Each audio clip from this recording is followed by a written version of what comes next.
Alrighty, good morning, everyone. We will go ahead and give everybody just a minute to get into the webinar today, and then we'll go ahead and get started.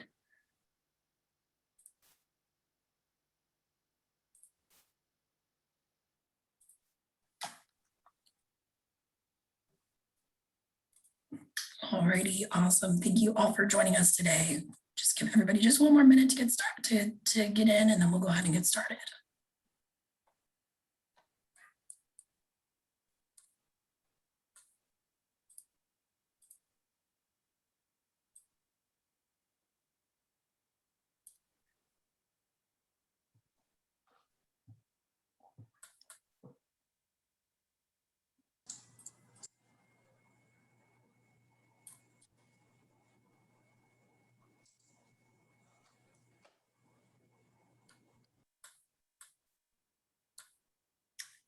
Alrighty, I'm going to go ahead and get started today. So this is the Restaurant Revitalization Fund webinar, session 88 of our ASKSBDC presentations. Thank you all for joining us today. This is going to be presented to you by the NorCal SBDC Finance Center. And today, our lovely Sunita Maharaj, the director of the Finance Center, is unable to join us, but we do have Steve Roth, our lending specialist here at the Finance Center. Myself, Brianna, I am the program assistant for the Finance Center. Heather Lucy, the SBA District Director for the Sacramento District Office, and Lendistry Rep Clarence Campbell. These webinars are presented to you and supported by SBA, State of California GoBiz, and we were able to bring these workshops, advising, and training to you at no cost because of their support. A little bit about the SBDC. We serve the northern 36 counties of California. We have 18 full service centers, 6 satellite centers, 35 outreach locations, and 10 affiliate programs. With that, we have about 500, a workforce of over 500 individuals. If you'd like to get started with us, you can contact us via financingsimplified.com/start. If you'd like to get in touch with your local SBDC, you can do so at www.norcalsbdc.org. We do have some upcoming webinars for you all. Our regular Wednesday COVID updates and Case Force will be happening next week, May 12th, and also May 26th from 10:30 a.m. to 12 p.m. We will be hosting one more Restaurant Revitalization Fund webinar, Wednesday, May 19th from 10:30 a.m. to 12 p.m. Steve Rock will be hosting a Own and Invest in Commercial Real Estate program, May 11th from 10:30 to 12. And he will also be hosting an Expansion Capital program Tuesday, May 25th from 10:30 to 12.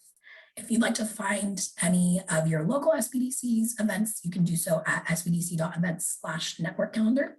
If you'd like to view some of our past webinars that we've done, you can do so at learn.norcalsbdc.org. And just a quick disclaimer, things are changing all the time. The information provided to you today is going to be the most up-to-date information as of yesterday, 5/4/21. This information is provided in this webinar as supplementary materials provided to registrants that are intended for educational and informational purposes only. And with that, I'm going to go ahead and give it over to Clarence. He's going to do a quick presentation, and then we'll get into Heather Lutz's presentation. Great. Well, thank you so much, Brianna. We are excited to be here today and partnering with NorCal, which is a great community partner of ours in California. And again, my name is Clarence Campbell. I'm the Executive Vice President of Sales for Lendistry. And for those who may not be familiar with Lendistry, Lendistry is a minority-owned, technology-enabled community development financial institution. And our focus really is around supporting small businesses, primarily in 2 ways. One is really through providing education, which is so important as businesses are looking to scale and grow. And then obviously it's also through providing access to capital. And we do that in a number of ways through traditional financing, as well as being an administrative grant programs, and obviously a lender for the SBA. But our primary focus is around supporting small businesses in their underserved communities and really helping to support job creation and job retention. And that's why we're so excited to be partnering with the SBA on the Restaurant Revitalization Program. There's going to be a lot of information that's going to be shared today, so I won't jump in and talk about any of that, because there'll be tons of information coming from Heather and Steve on the Restaurant Revitalization Fund, but would just like to share a couple of tips. And again, our partnership with the SBA is really around providing that support with the application process. So we actually have agents that are available in the event that you're not able to get through to the SBA. We have agents through our service that can provide assistance with completing the application. And we actually have a site that is dedicated to the Restaurant Revitalization Fund. And you can access that site by going through lindustry.com and clicking on Restaurant Revitalization Fund. And there you're going to find resources around the Revitalization Fund, resources that can also be translated into other languages there on the site. We also have an application guide, as well as a link directly to completing the application. So again, our partnership is really providing another option for submitting your application for the Restaurant Revitalization Fund. We are working directly with the SBA, and the applications we complete, the information is transferred directly to the SBA as we're working together. So just providing another option for completing that application to get that through. And one of the things I'll point out, just to be mindful of, just a couple of tips in preparing for the application process. One is really to take some time to look at and understand the calculations. It's going to be shared a lot in this presentation, but understanding which calculations to use that works best for your organization, and then also the documentation that is needed to process the application is really going to be important. By taking some time to look at that information, and all of that information is located on the Lindustry site, it will allow you to be better informed and prepared to complete the application and to be able to get that through to the SBA and for processing more quickly and efficiently. So again, we just wanted to provide a few tips and updates there. Again, our site is available as another alternative for the Restaurant Revitalization Fund. There are resources there that are available, and our application is open and ready for processing. And on our site, we'll also provide direction to our call center in the event that you have questions. So again, we're excited to be partnering with NorCal and the SBA for the Restaurant Revitalization Fund, and Lindustry is here to support. So again, Brianna, thank you so much for the opportunity, and I'll turn it back over to you. Awesome. Thank you so much, Clarence. And I'm going to go ahead and share my screen, and we can go over to Heather Lutzie's presentation. Fantastic, Brianna. Thank you so much. Clarence, I really appreciate the presentation that you just gave, kind of a summary about Lindustry. Lindustry has been an awesome partner of the SBA and extremely supportive of small businesses across the country. And quite honestly, we can't do it alone. And the SBA, although a federal agency, we are very small. So we rely very, very heavily on our not only resource partners, but our lending partners. And Lindustry is at the top of the list with that. So thank you so much. In any case, we'll get into the Restaurant Revitalization Program. And I want to just provide a brief update with respect to a couple of other programs that are going on within the agency before we get into this. So as many of you may have heard, the Paycheck Protection Program that has been up and running for the last 14 months has been depleted of funds through normal channels. So all of the allocated funds have been depleted, other than funds through our community financial institutions. And those are entities that deal with minority businesses. So I want to tell you that I will read the actual information as we received it this morning from Patrick Kelly, who is the Associate Administrator for our Office of Capital Access. And this basically says, after more than a year of operation and serving more than 8 million small businesses in funding bipartisan Paycheck Protection Program loans, this program has been exhausted. The SBA will continue funding any outstanding approved PPP applications, but new qualifying applications will only be funded through community financial institutions, financial lenders who serve underserved communities. The SBA is committed to delivering economic aid through the many COVID relief programs that it is currently administrating and beyond. So just want to tell you that, as Bree said, this presentation is accurate as of today. Things are changing constantly. So please check with the small business development centers, check with your local SBA representatives. As Bree said, I'm the district director here in Sacramento. And then also we have Julie Klaus, who's the district director in the San Francisco district office. So we work very, very closely together. We partner with our lead center host, Humboldt State University, for our small business development centers. And as I stated, the agency is very, very small. So we consider our resource partners kind of our boots on the ground. We have extremely limited staffing capabilities here at the district office. Although I will tell you, in the last 14 months, our agency has grown from just under 2,000 employees to over 9,000 employees now. And we also have contractors and temporary employees on board. So just so you know, we have expanded drastically over the last, again, 14 months during this pandemic to better serve our small business constituents. So in any case, let's get into the presentation and talk about the Restaurant Revitalization Fund. So what is it? This is part of the American Rescue Plan, or ARPA. It became law in March of this year, and it established $28.6 billion for restaurant revitalization. So the restaurants have been kind of the hardest hit industry across the nation, and we wanted to be able to support them. So this program was incepted.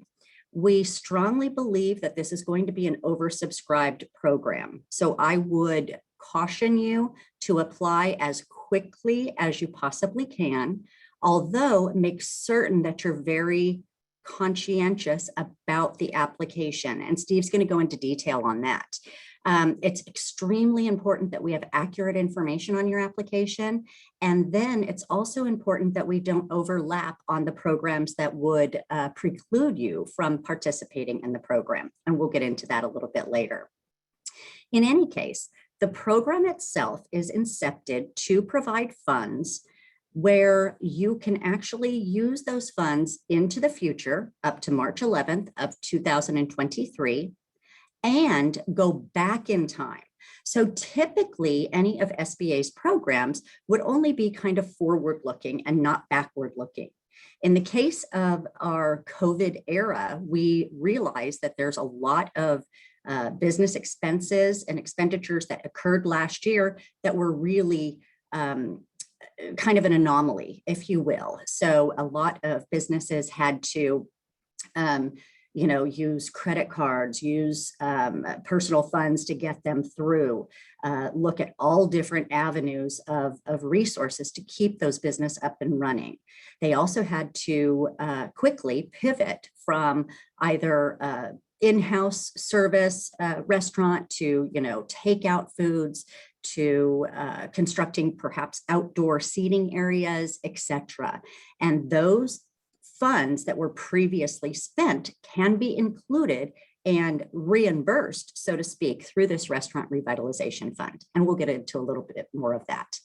The funding is available now until it's expended. But again, $28.6 billion is going to go very quickly based on just where we stand in the restaurant industry. So next slide, please. So who's eligible? The entities that are eligible have to be open. If they're closed for, city, county, state regulations, completely understandable, but they cannot be permanently closed. So those would include restaurants, food stands, food trucks, food carts, caterers, bars, saloons, lounges, taverns, snack and non-alcoholic beverage bars like coffee shops, ice cream shops, etc. And then a couple of other industries that we need to be very conscientious about how the gross receipts are calculated. So those entities would include bakeries, brew pubs, microbreweries, wineries, distilleries, etc. I'm not going to read all of those on this list because you will be provided with a copy of the presentation afterwards. But if you have a question with respect to if your business is eligible, please don't hesitate to reach out. Next slide, please. So the funding amount can range anywhere between $1,000 up to $5 million per location, not to exceed $10 million for an applicant and any affiliated business. Next slide. Applicants do not need to be registered in the SAM.gov database, nor do they require a DUNS number or a cage identifier. And there's a little bit of I would say misinformation or misunderstandings out there with respect to the different programs that SBA offers. With regard to the Shuttered Venue Operators Grant, that does require a SAM.gov registration, a DUNS number, and a cage identifier. In this instance of the Restaurant Revitalization Fund, or RRF, those are not required. So just so you know, you don't have to get registered in SAM because that does take a couple of weeks to get the registration through. That will not preclude you from applying for this program. The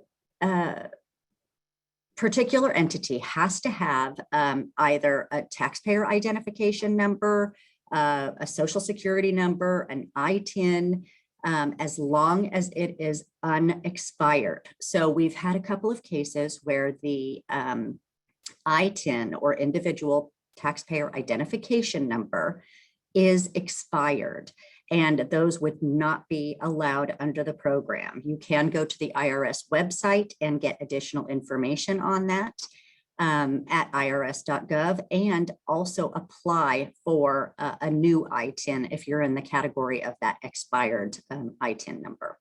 Next slide.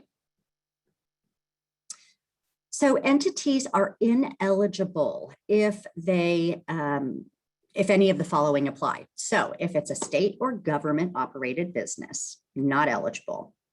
If as of March 13th of 2020, together with its affiliates, they have more than 20 locations, regardless of the entity type. So there's a couple of examples that we'll go into, but that 20 location figure is an absolute. Typically in SBA lending, if you're familiar with it, SBA is, of course, the Small Business Administration. We look at size standards for our support of businesses. Big businesses would not be eligible for our guarantee programs or any of our loan programs. With that said, the size standards for this RRF program are simply based on that 20 location cap. So we'll go into that as I stated. If an entity has a pending application in the Shuttered Venue Operators Grant, they are not eligible for this. If you're in that situation to where you've applied for the Shuttered Venue Operators Grant, please cancel your application or withdraw it as soon as possible so that you're able to obtain the RRF funds. If you are a publicly traded company, again, if you're permanently closed, if you're a nonprofit organization, or if after the calculations, the entity is not in that $1,000 threshold minimum, they would not be eligible for this program. Next slide, please. So who is eligible? The forms of organization.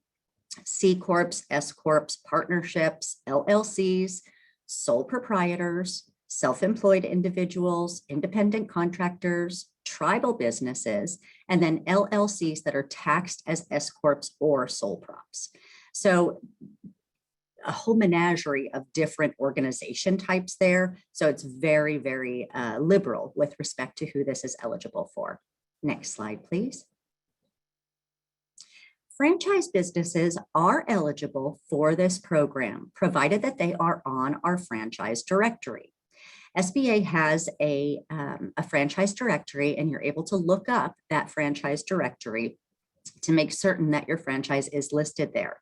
If it is not listed on the franchise registry, there is a process to go through with respect to getting that franchise listed. And a gentleman by the name of Steve O'Lear down out of our Los Angeles district office manages the franchise directory and is a wonderful individual and great to work with on getting these franchises vetted.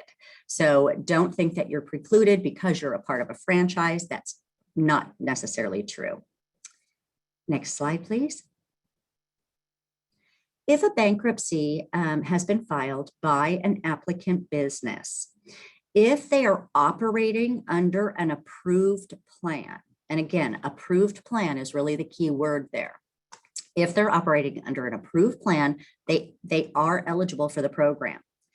If they are not operating under an approved plan or have just filed into a liquidation, bankruptcy, or Chapter 7, 11, 12, or 13, and it's not approved for reorganization, that entity would not be eligible for this program. Again, permanently closed locations are not eligible. Any entity that was temporarily closed is eligible as long as there is a plan to reopen. Again, next slide, please. So how does the SBA Relief Program work with other SBA programs? This is a little bit about that. So any entity that had received the Paycheck Protection Program is eligible for the RRF program. However, those funds will be subtracted from the RRF. The reason for this is because the PPP or Paycheck Protection Program is a forgivable loan. That would negate the borrower from having to pay back those funds. So it's really not a loan. It is, for the purposes of this, a forgivable loan. And there's just the premise that you can't double dip, so to speak. With the Restaurant Revitalization Fund, it is, there's no necessity of it being paid back at all. Even if the business closes after receiving this, there's no obligation to pay back those funds. So the PPP loans, both first and second draws, will be deducted from the RRF. I would caution you also, if you've applied for the Paycheck Protection Program and received those funds, you need to apply for the RRF in the same fashion. So for example, if you had applied for the PPP under your Social Security number, you need to apply for the RRF under your social. If you applied under your tax identification number, again, you would be doing the same thing with the RRF. If it was the employee identification number, then you would be doing the same thing. So there has to be consistency. And I want to stress that because truly it will slow down the process of processing your application. And because I believe that these funds are, or this program is going to be oversubscribed, you want to get your file in as quickly as possible with limited chance for hiccups along the way. So please make certain that you're applying the same. Additionally, upon applying for the RRF, this really is irrelevant now for most businesses, but if you're a minority business and applying through a CFI, this could still be applicable to you. So upon applying for the Restaurant Revitalization Funds, applicants must withdraw any outstanding paycheck protection applications. So again, because the PPP is out of funds, For a majority of you listening, this is not going to be relevant, but for those businesses who have an open application with a community financial institution, this would be applicable. And again, any application that has been submitted under the Shuttered Venue Operators Grant would preclude you from applying for the RRF. So those programs do not work together.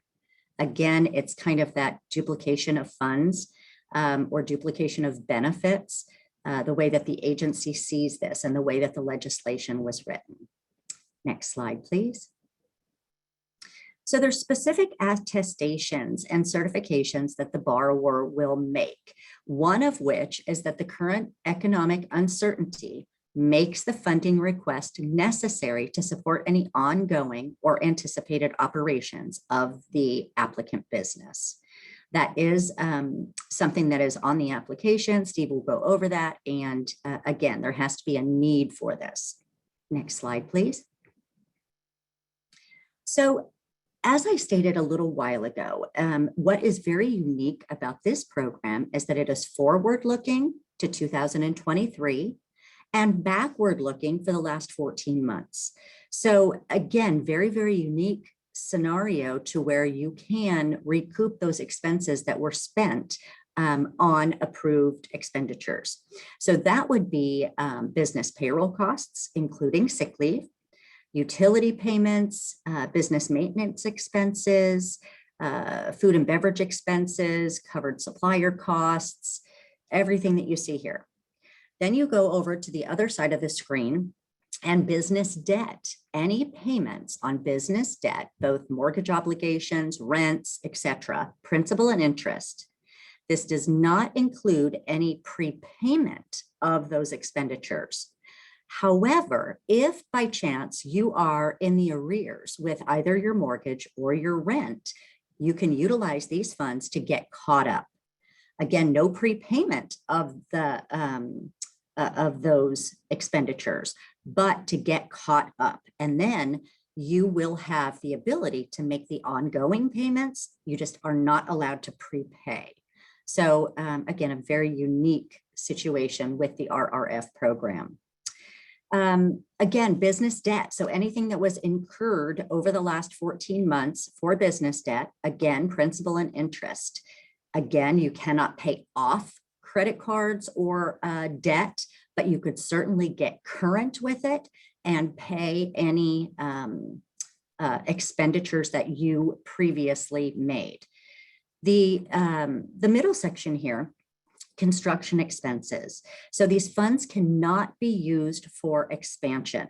So you cannot add, 500 square feet onto your restaurant. But what you can do is do construction of outdoor seating, any renovations with respect to social distancing guidelines, etc.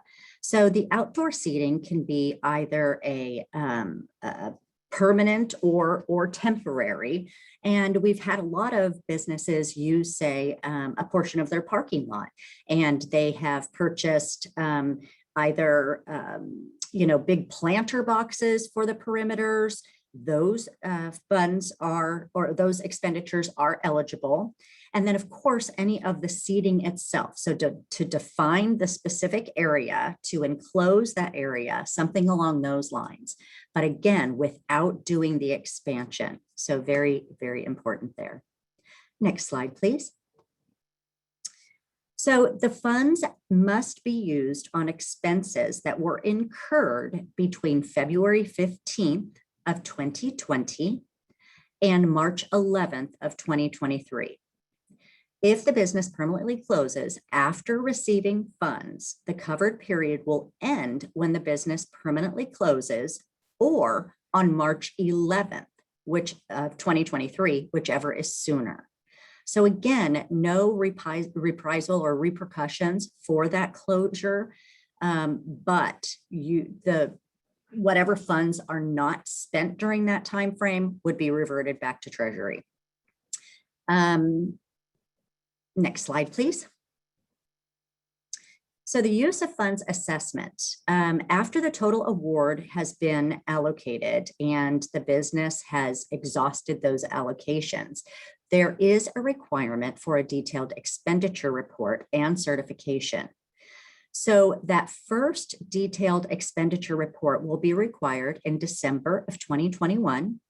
And what happens is the applicants will provide a self-reported, unaudited data detailing the distribution of funds each year through 2023.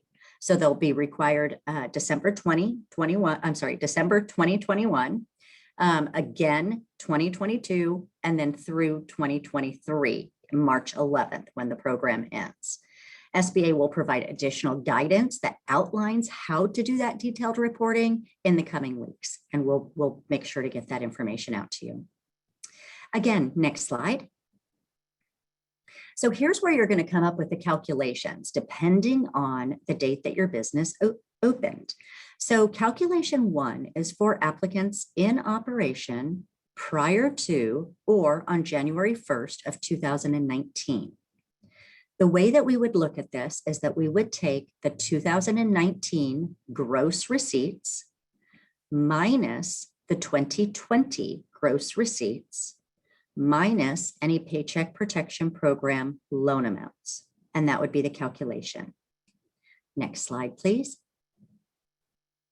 For calculation 2, we would look at business that began or partially opened in 2019.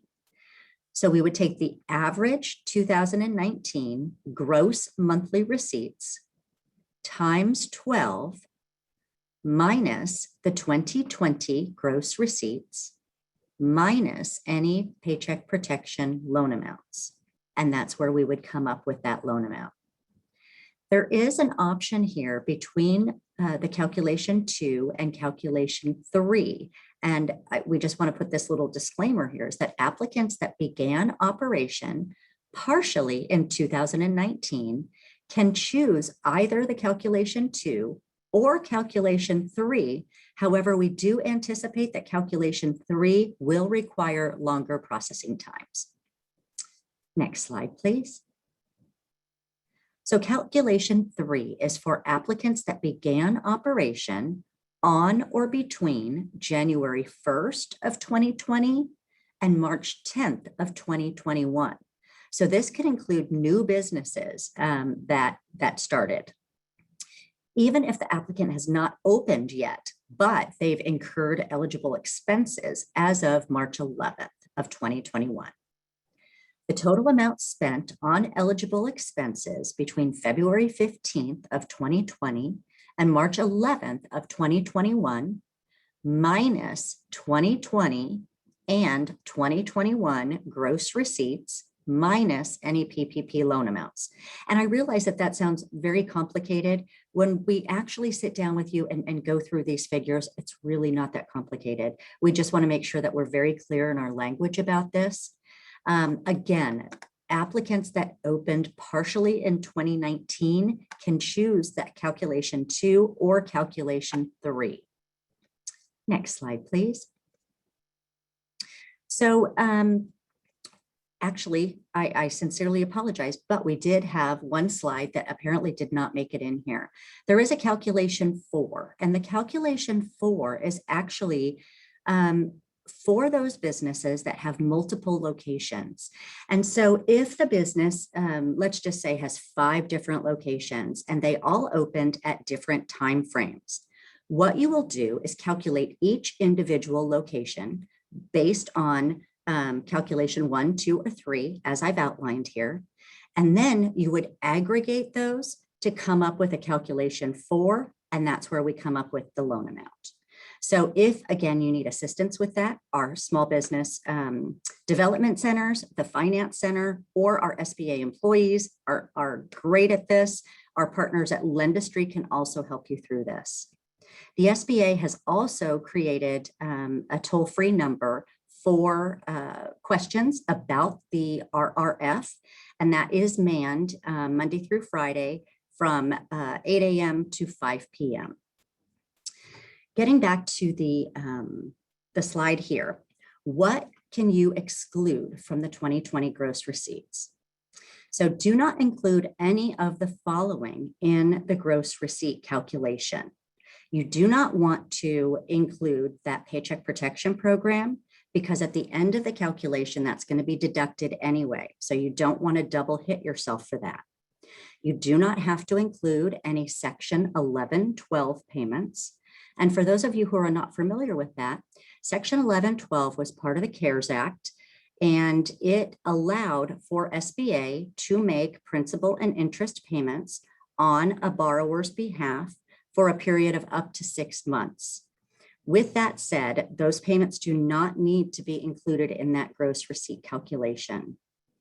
If an applicant received an economic injury disaster loan or EIDL advance, or targeted EIDL advance, or any other grant funds received through the CARES Act, those do not have to be included into that gross receipt calculation. If there were any state or local business grants that the business obtained, again, those would not be included. The Randolph-Shepard Act financial relief and restoration payments do not have to be included either. Next slide.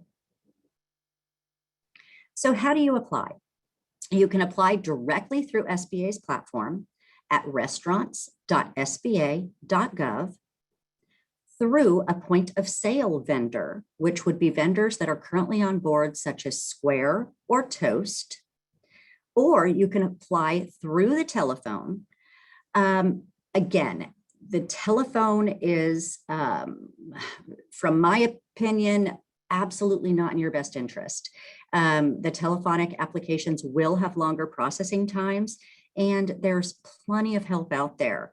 Again, our partners at the Small Business Development Center, through the Finance Center, through Lendistry, through our point of sale vendors, we can all assist you in that application process. And I would just caution you not to apply telephonically, because then there has to be mail involved with response to signing the application, to the certifications and attestations. So again, although the telephone is an option, I would recommend not utilizing that. The telephone would be a great way to get some questions answered if you have those, though. Next slide, please. So what documents do you need in order to apply?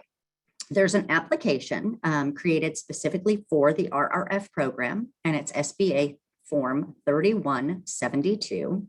The form has to be completed, initialed, and signed, and Steve's going to go over all of this. Verification of tax information. So we require the IRS Form 4506T completed and signed by the applicant, and completion of this form digitally on the SBA grant platform will satisfy this requirement. Again, I'm going to caution you in this area, because I would tell you, pull out your tax returns while you're looking at this application and while you're entering the information. You want to be very precise on how you enter the information for the 4506T. It should match identically to your tax returns. If it doesn't, it's going to hold up and cause delay. So please be very, very conscious of that. Gross receipts documentation. So any of the following documents that would demonstrate gross receipts and eligible expenses. So business tax returns, either the 1120s, 1120Ss, 1040s, Schedule C, Schedule F, 1065s, including K1s, etc. Bank statements. Those bank statements are required the most recent 3 months. Now, I think that the program guide itself states February, March, and April, and we understand that we're just in the beginning stages of the program. So if April is not available, then it's absolutely fine to utilize the January, February, and March statements. So please include those. They do a couple of things. They help us to vet your bank account. They also help us to make certain that the funding for the program is put into the proper account, as well as this could potentially document any of the expenditures that you're needing to get reimbursed for. Additionally, externally or internally prepared financial statements, such as a profit and loss or an income statement. Point of sale reports through vendors are also very helpful with this. And when I'm talking about point of sale, again, through Square or Toast, those two entities have direct API connections with the RRF program, and you can apply directly through your point of sale vendor. It actually will assist in the processing of the application as long as you have been utilizing that vendor for at least the last 12 months. If you are new to that vendor, it's really not going to make a whole lot of difference. So again, the point of sale vendor reports, if you're not using one of those entities, you can still print those POS reports and upload those to the application. If there's any 1099s, then certainly upload those as well. Next slide, please. So again, what other documents? I've already kind of touched on this with respect to the documentation that's required for the application, but this is also going to be helpful in the calculation of that loan amount. The loan amount or grant amount, fund amount, however we want to categorize that, will be calculated based on the information that is received from the small business entity. So for calculations 1 and 2, the required documents are shown below. Next slide, please. For calculation 3, there's additional documentation. And again, all of those are showed below. I don't want to go into this because again, Steve's going to go into a lot of this, but you will also receive a copy of this presentation. So you can kind of use it as a checklist if you need to. Next slide, please. So what other documents? For applicants that are brew pubs, tasting rooms, tap rooms, breweries, distilleries, or bakeries, remember I spoke about that 33% of the sales have to comprise on-site consumption. So this is really important with respect to calculating that loan amount or calculating the fund amount. If we can't get to that 33% threshold, then the business would not be eligible for the RRF program. Pardon me. Applicants that are also inns, and this would preclude hotels or motels. We're talking specifically about inns, and the inns could be something like a bed and breakfast or an inn that serves food and beverage. And again, that component of their food and beverage has to comprise at least 33% of the gross receipts for that particular entity in order to be eligible for the program. Pardon me, my allergies are acting up again. Next slide, please.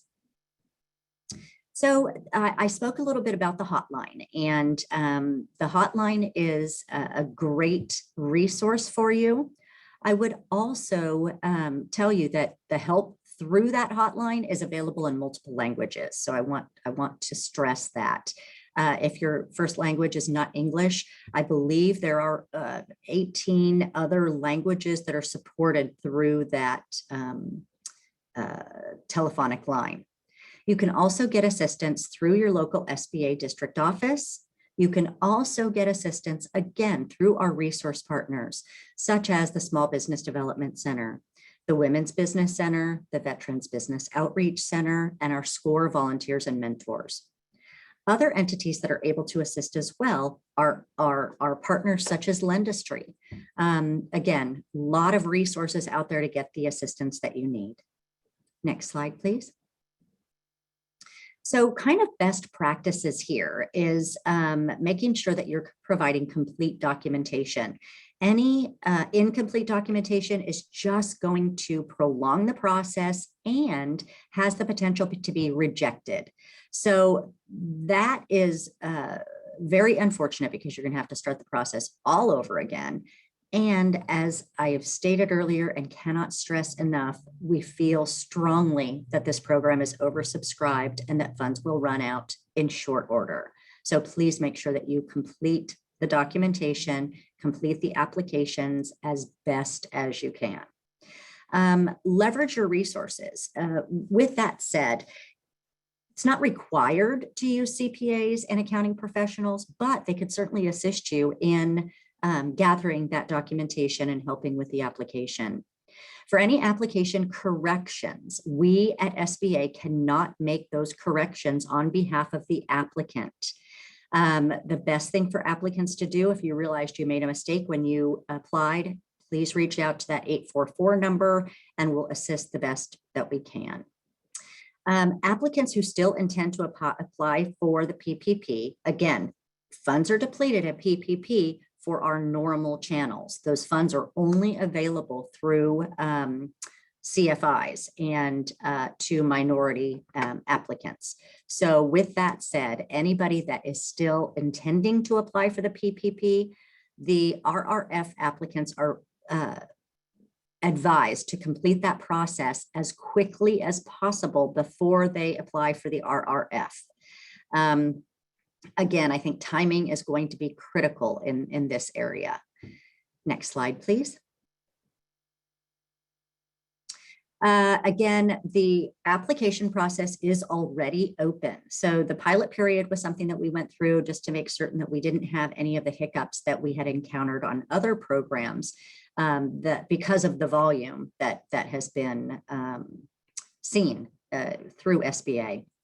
The priority period is the first 21 days, and we're in the midst of that now.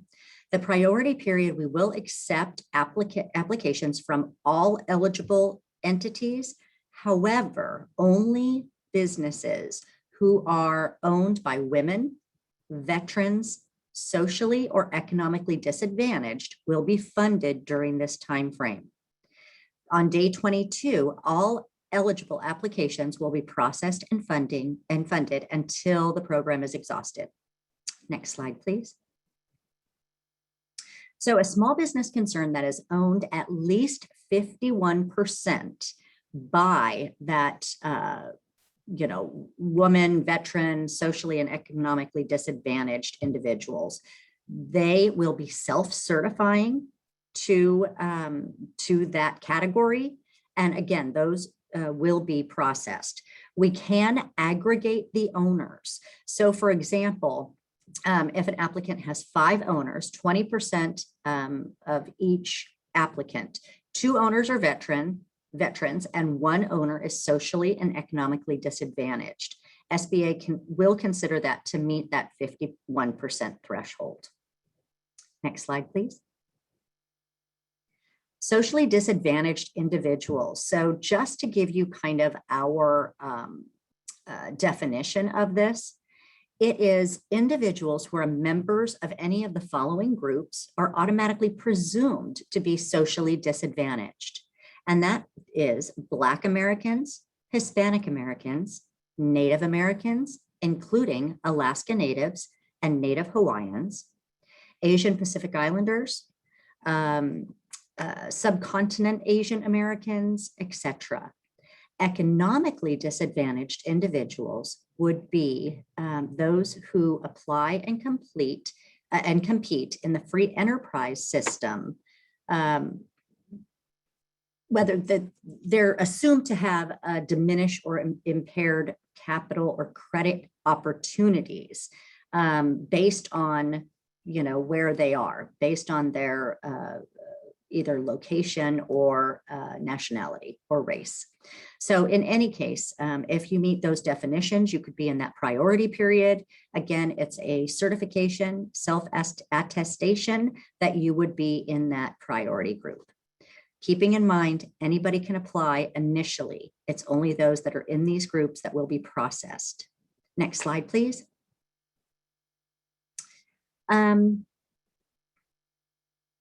Again, if it is found that there is a certification and attestation that was untrue or created a falsehood, that would automatically disqualify that entity from receiving an award. And there are no reconsiderations for that. Next slide. So there's some funding set asides for this. So there's 5 billion set aside for applicants with 2019 gross receipts of not more than 500,000. An additional 4 billion is set aside for applicants with 2019 gross receipts of 501,000 to $1 to $1.5 million. And then an additional 500 million is set aside for applicants with 2019 gross receipts of not more than 50,000. So this is really meant to assist the smallest of businesses. And again, those calculations are going to be extremely important on your funding size. If you need help, please don't hesitate to reach out. Next slide, please. Okay, we've come to the end. I know that that's a lot of information. I feel like I'm kind of talking and talking and talking. Happy to turn it over to Steve now to go through the application, or we can move forward with a couple of questions. Up to you guys on how you want to move forward with this. I think we Probably should. makes sense to do the form because it's about 11:22. Yeah. Perfect. Excellent. At least we'll get through it and then we'll cycle back to questions. Excellent. Thanks, Steve. Okay. Wait, can you expand it, Bree? Can you? Yeah, give me just a second.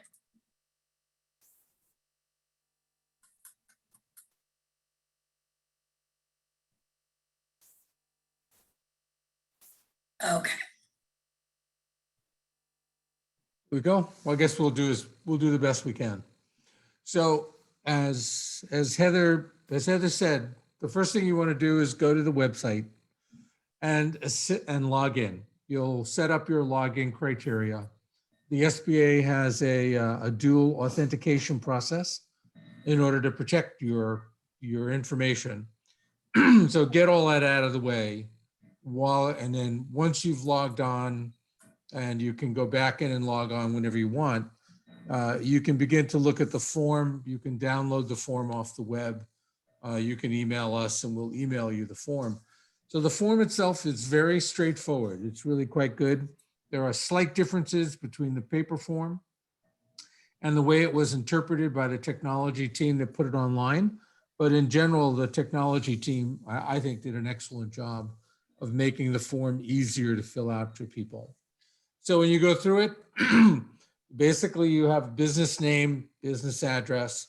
Remember, as Heather pointed out, the Restaurant Revitalization Fund is tied to your PPP. So if my name is Stephen J. Roth, and that's what I used on my PPP application, do not get creative and go Stephen Roth or SJ Roth. It has to match identically. If it doesn't, it'll be bounced and you won't know why. Be very careful of all your EIN numbers or social security numbers, your individual taxpayer identification numbers, and make sure that they match what you put on your PPP form as well. You'll then be asked to provide information about the different owners in the business. I want to scroll down a little bit, Bree. And you have a place for 4 owners. The primary owner is myself. And so the question is sort of who owns what of the company, what percentage of ownership, and you'll provide the information, whether it's social security number, whatever, about the primary owners of the business. If you're self-employed or if you're the only owner, then obviously you just put in yourself. If you have multiple owners, you'll supply the information on everyone who owns 20% or more of the business. And that's a standard SBA requirement. Scroll down. Great. As Heather said, you'll type in the type of form of corporate structure that you have. You're a C Corp, an S Corp, a partnership, a sole proprietor, a limited liability company. Find one that basically fits as close as you can. I have a client who's been incorporated for a long time, and they're an LP. We don't use LPs anymore, but they're the same really as an LLC. So find one that makes sense given what you do. And then you'll go through the qualifying questions again.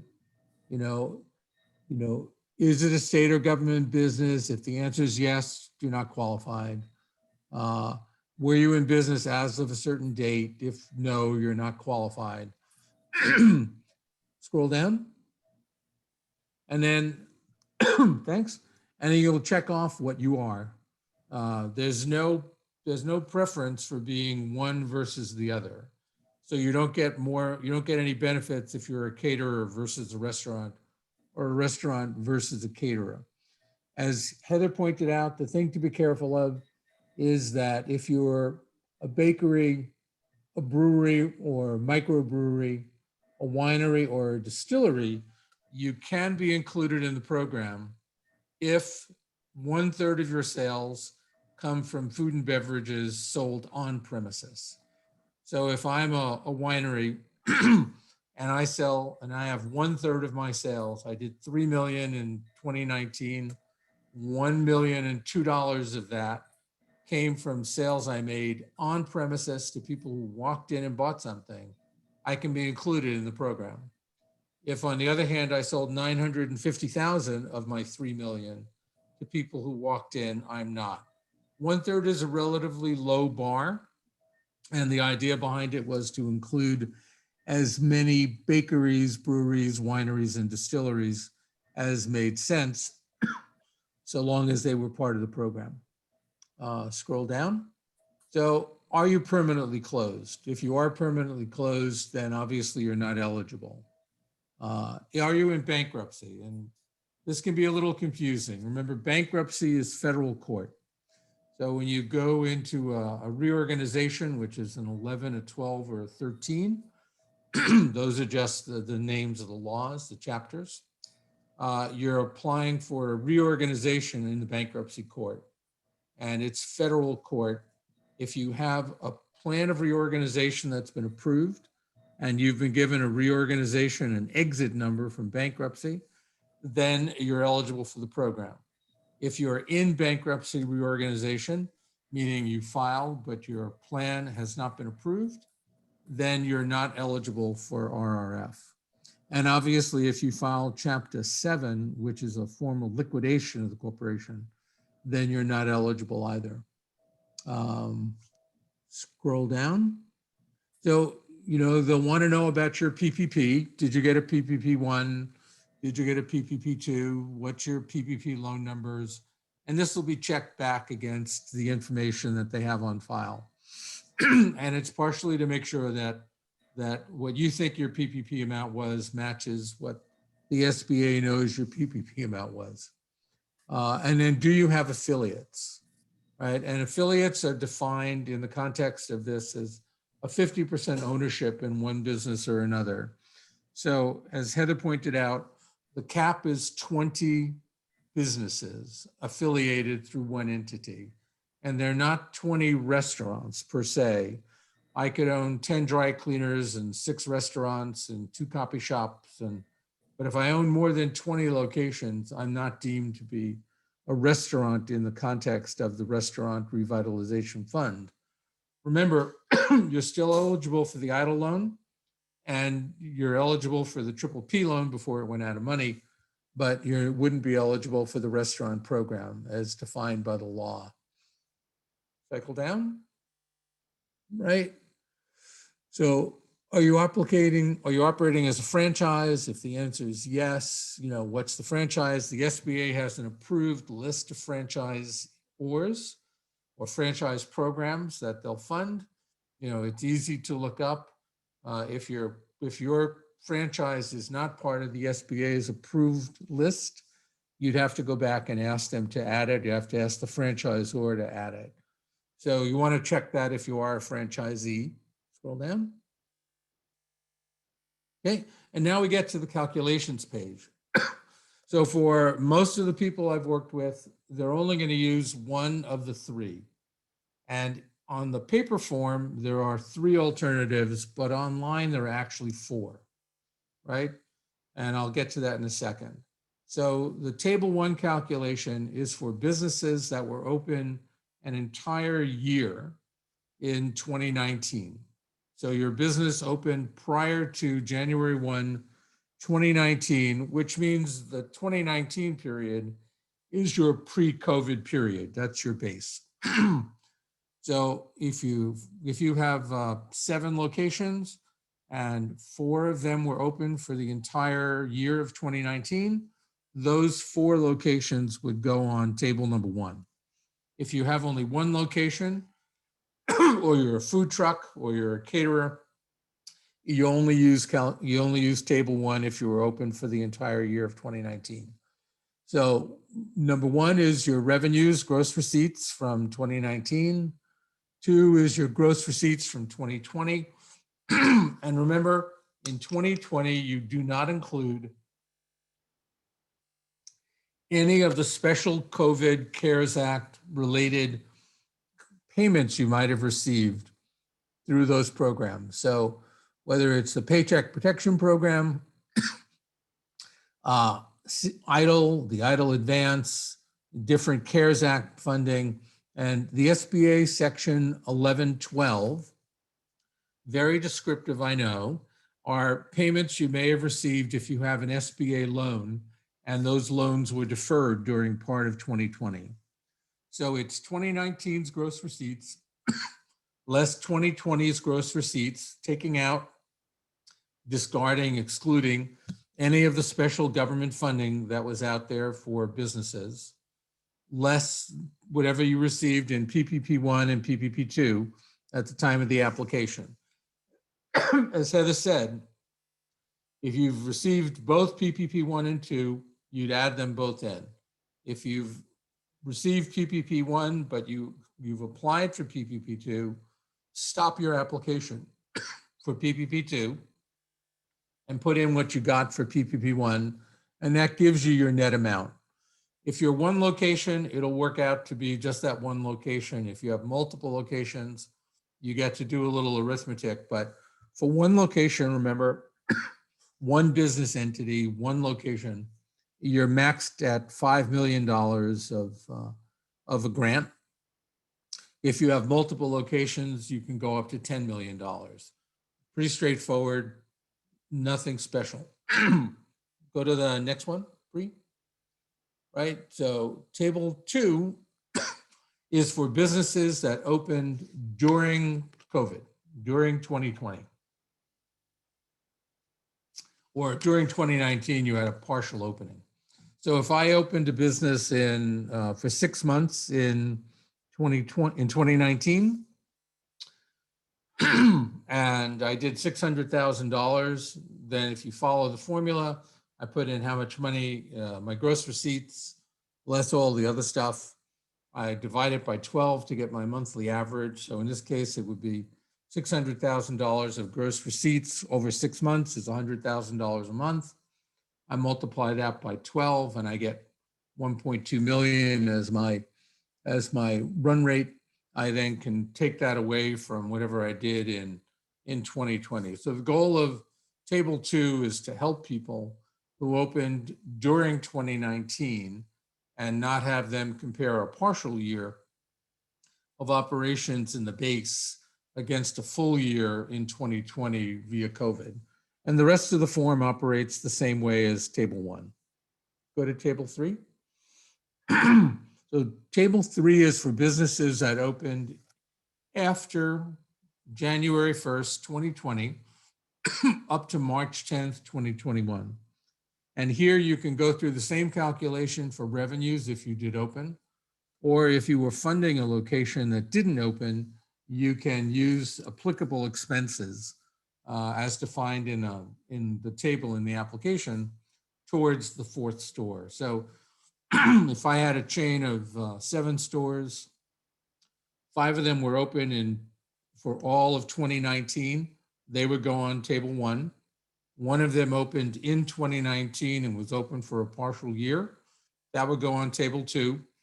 The 7th one was in construction and I never actually got it open, or opened very late or very early in 2020 or early in 2021. And there I can basically get some recovery for my costs. So scroll down to the bottom of the page, Bree. Right?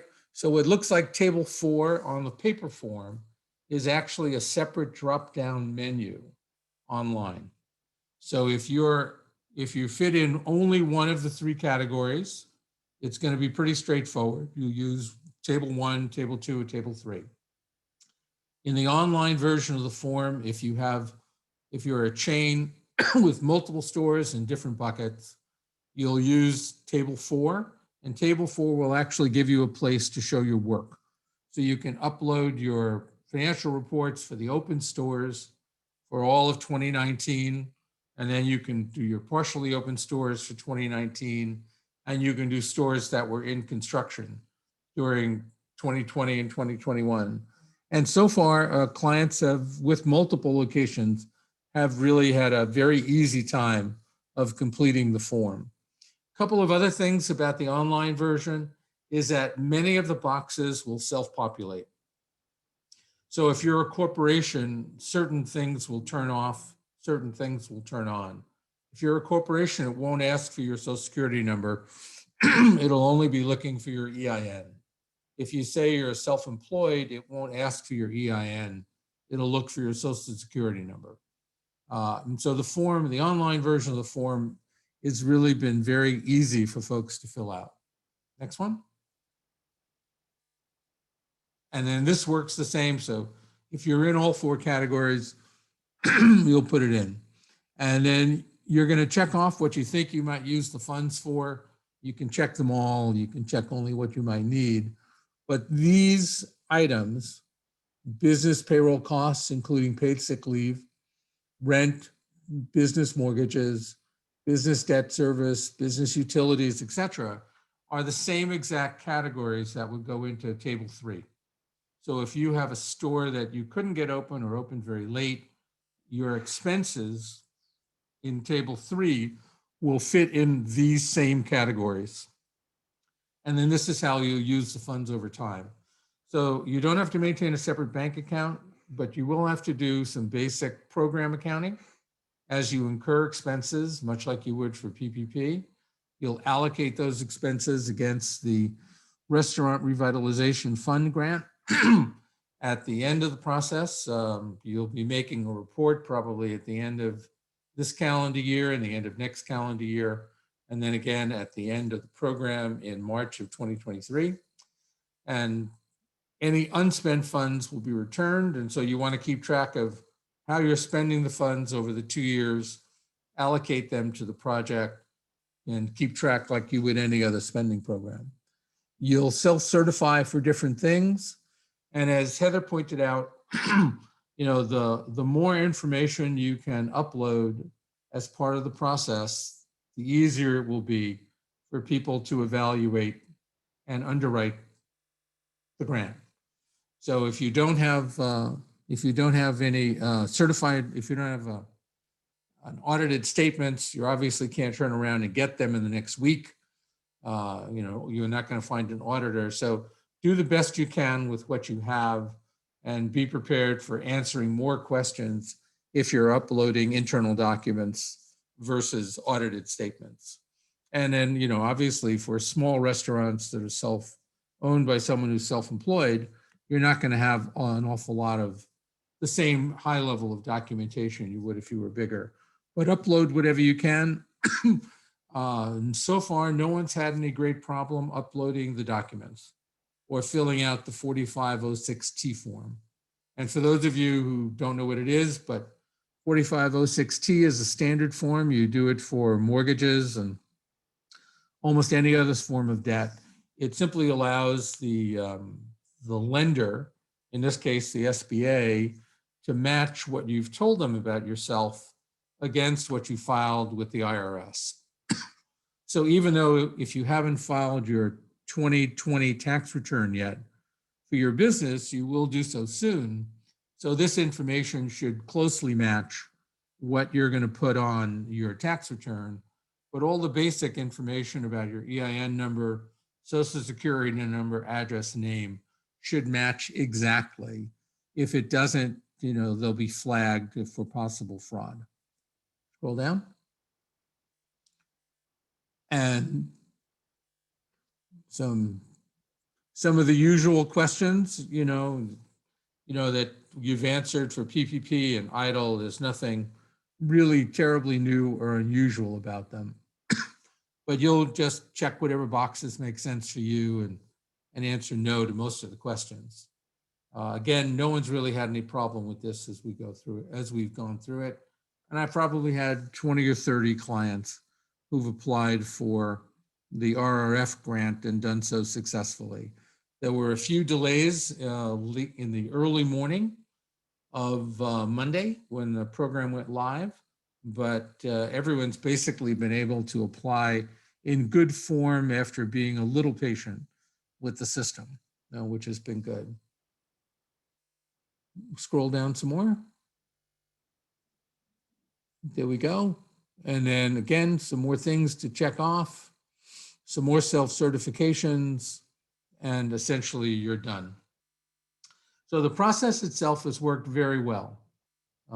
The online version is easier than the paper version. Just remember, if you've got one location, you use one of the 3 tables. If you have multiple locations that were in different phases of development over the last couple of years, you'll treat all of your open stores in one category, your partially open stores for 2019 in the second category, and the stores that opened in 2020 and later in the 3rd category. Also remember, you'll have to show documentation, from your internal systems or your point of sale systems that you actually have 33% of your revenue from in-store sales of products to qualify for the program. It's 1/3 of 2019. And I think that does it. Good. So we have time for some questions. Let's see what we have.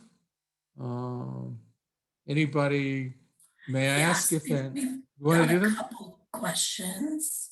May I ask if it is an agent owner who has a social security number, but is not a citizen, if that affects the application?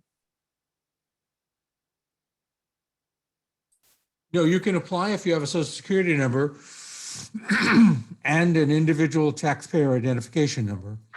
So it shouldn't have any effect at all on the application. Mary is asking, are you saying that those approved in the priority group will be funded by May 25th? No. As Heather pointed out, there's a 3-week priority period for women-owned businesses, veteran-owned businesses, and those who fall into the disadvantaged categories as outlined by the federal guidelines. So if you're in those categories, your application will be reviewed in the first 21 days. If you're not in those categories, in other words, if I owned a restaurant and I'm the sole owner and I'm none of the above in terms of disadvantaged groups, then I can apply day 1. So I'm in queue, which is the important thing, but my application will not be reviewed until effectively May 24th. How long it takes for the review to happen and for the underwriters to ask questions and evaluate the information that they've been given is something different, right? So there's a 3-week period where specific groups, as outlined in the application, have a priority. And after that, everyone goes into the priority. The same way as Heather pointed out, while there are significant set-asides for specific groups, if those set-asides aren't used, they can be reallocated, as per the director. And that's just to make sure that the $28.6 billion is used as effectively as possible for the most restaurants as possible. So I think what's really great about RRF, just speaking for myself, is that it does try and help smaller restaurants, local restaurants, family-owned businesses, individually owned businesses to the greatest extent possible, which I think is excellent. So the actual turnaround time is going to be a little longer, depending upon who you are. But for me, if I owned a restaurant, my application would not begin to be reviewed until the 24th of May. And then I would hear from the SBA after the underwriting process had been completed. If I was not me, and I was in the first round, if I was a woman, then I could hear sometime in a while. But remember, it's going to take a lot of work for the SBA to do all these applications. So one shouldn't expect instantaneous turnaround.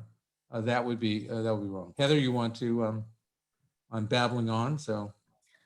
No, Speaking for the actually, SBA, but you have to be patient with this. Exactly. No, Steve, I would echo your comments and basically just state that once these entities apply, they will be put into kind of a first come, first serve protocol. So again, those minority businesses, socially and economically disadvantaged businesses would be processed in that first 21-day period. Once those are processed and funded, then we would move along to that second round, or that day 22 of kind of everybody else. Next question. Or, yes. For form of organization, the actual online application also includes single member LLC. It can be very confusing because the knowledgeable base says to choose sole proprietor if you're a single member LLC. Okay. Okay. So it's basically, whoop, disappeared. Did it? So gross receipts is not cash flow, right? Question about gross receipts. So gross receipts are your sales, your revenues as recorded by your accounting system, not cash flow. It's what you sold to people. It's revenue to you. And just as it would appear on your tax return, right? So you don't want to confuse revenue, gross receipts, as you might think about it. It's exactly how it's going to appear on your tax return when you file your taxes. Because if those numbers aren't the same, one of the computer screening tools could kick you out and delay your application, which would not be a good thing, right? So cash flow is not the same as revenue. Revenue is what you sell to people in the period, assuming you're on an accrual accounting system. You can always email us if you have a question. That's a little esoteric. Are businesses that are owned by husband and wife considered priority since it's 50% owned by women? No, you have to meet that 51% threshold. So again, if you've got a husband and wife scenario where it's a 50-50, no. However, if you've got a male and a female where the female owns 52%, the male owns 48%, then yes, that would be applicable. Okay. How do we account for expenses? Well, when you say account for expenses, we're simply looking at those, for the calculation amount, we're simply looking at those gross receipts. For the expenses, SBA is developing the procedures to make certain that we communicate clearly what the expectation is on how the borrower will attest or certify that those expenditures were spent on appropriate items. All right, And thank you. then someone's not sure what kind of corporation they are, but if you're an LLC, so I'm an LLC, but my tax person said sole proprietor. I own 52%, my husband 48%. I think if you're an LLC, you're an LLC. Yeah, can't be both.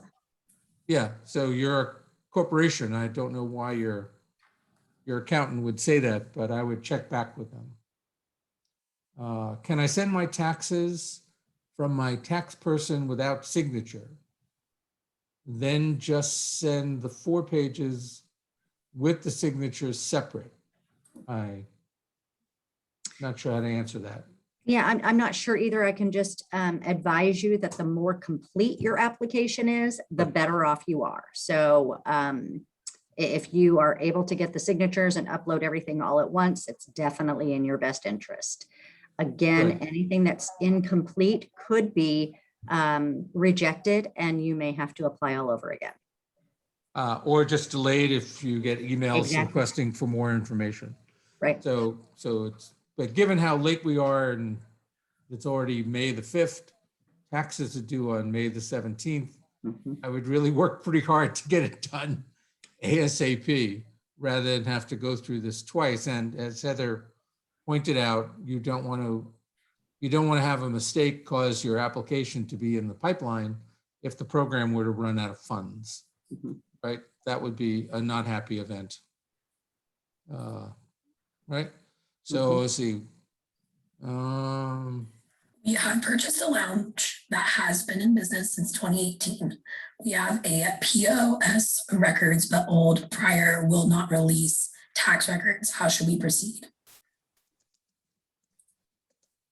Well, first of all, I would say if you've purchased a business without knowing what their tax records are, that wasn't very diligent on your part.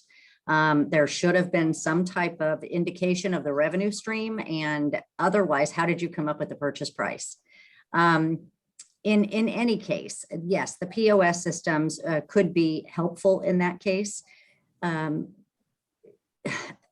Again, I don't understand why a business that's sold to a new person would not release the tax records of that business unless there were, some issues. Steve, Clarence, any comments on that? No, I would think it'd be in your best interest to go back and figure out how to get the tax records. That would be a good idea. Yeah. I would say the same thing. That's going to be really important. But again, look at the calculations and which tax records you actually need. Mhm. Be it 2019, 2020. I know they said they acquired it in 2018, but Yeah, because otherwise it looks like you didn't exist. So if you have a 0 for 2019, the equation doesn't work, right? 0 minus 2020 gives you a negative number. If you have a negative number, you're not entitled to a grant. So you really want to make sure you can go back and get them. I can't imagine why they wouldn't give them to you under the current circumstances, but you have to go back and get them. Let's see.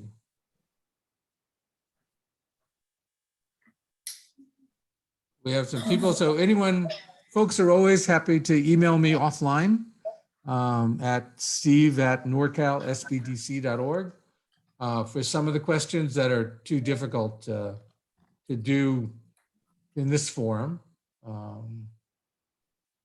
So let's see. I am married and own a cafe. California is a community property state. However, I am listed on my Schedule C as the only owner, and my accountant tells me I own 100% of the business. However, if I were to divorce, my spouse is entitled to 1/2 of the ownership. All of that is true. I don't know what it has to do with the restaurant program. If you're the only one listed on the Schedule C, then you are the owner of the Schedule C. Mhm. The fact that we're in a community property state is not part of the calculation for the RRF program. So so hopefully you won't become divorced. That would be not a good thing, but it's not really germane to the application. If you're the only one on the Schedule C, it's your business. If you're a woman, you're in the priority period, and I would go with that. Heather, you agree? Absolutely. Yes. Good. We won't try and overthink this, right? Okay, so it looks like we've answered 38 questions. No more questions open. We'll just leave it open just for a couple more minutes. See if anybody has any other questions to ask. Good. So as we've talked about in all the COVID stuff, don't overthink this, right? Don't go into third and fourth derivative situations. Try and keep it relatively simple and keep it focused on what the program is really all about. It's right. And come and get help if you need help. Alrighty, so it looks like we do not have any more questions. So we'll just give everybody 5 minutes back in their day. Thank you to Heather, Clarence, and Steve for joining us today. And we look forward to seeing you guys next week. Bye. Thank you so much. Thank you. Take care, everybody. Take care.